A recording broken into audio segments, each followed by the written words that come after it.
Welcome back to In Focus. For many people around the globe, there is nothing like a steaming cup of coffee in the morning.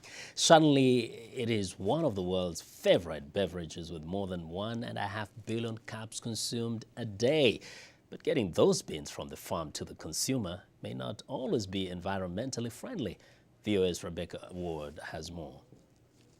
Mayorga Coffee in Maryland is bustling. The air is thick with the fragrant aroma of roasting coffee beans, which are under constant watch to ensure the beans are roasted to perfection. And just to make sure they are, different roasts are tasted for quality.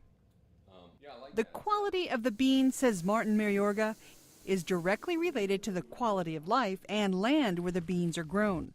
When you look at a really high quality coffee, it's typically high elevation, shade grown, hand picked, hand sorted. To get to that quality requires a lot of the things that are ultimately good for the environment, good for the community, and good for the workers. If you're not paying a worker well, he or she is not going to always pick the best coffee, and it all shows up in the quality of the cup. Fair trade and sustainability are not just marketing gimmicks.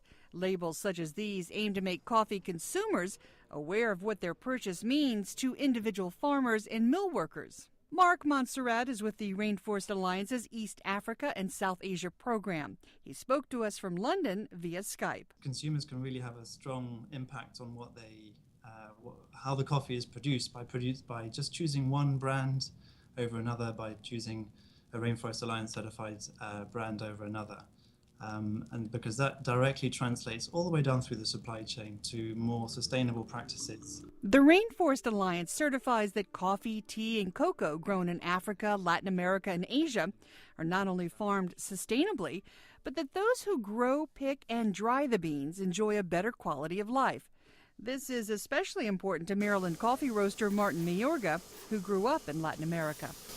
Ultimately, what ended up happening was I started the business to help a family friend.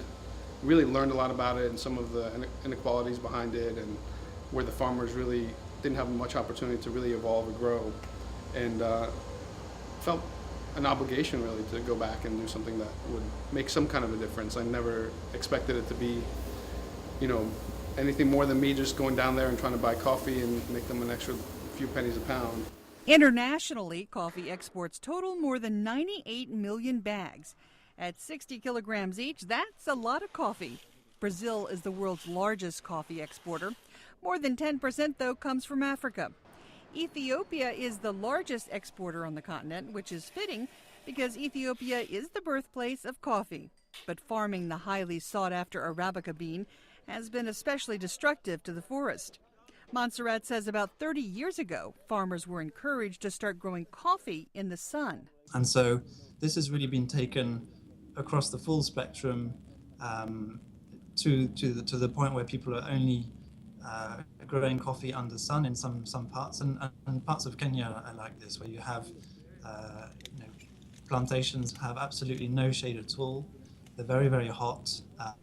The ground is kind of scorched bare. Organizations like the Rainforest Alliance are encouraging farmers to return to shade-grown coffee, which is its natural environment. And so I'm really trying to encourage farmers to reestablish the plant, the shade species, because and to find and to show them that actually shade in the long term, in this more sustainable production system, can provide benefits, not just in biodiversity conservation, but also providing a more balanced environment where they might not necessarily be dependent on agrochemicals. For coffee roasters like Martin Mayorga, the Rainforest Alliance and some other certifications make his work a little easier and guarantees the consumer is getting what they paid for. And the beauty of it is these certifications start at origin and are transparent all the way through to the point where we ship out. The Rainforest Alliance has certified more than 90,000 farms for what they say is environmental, social, and economic sustainability. Rebecca Ward, VOA News, Washington.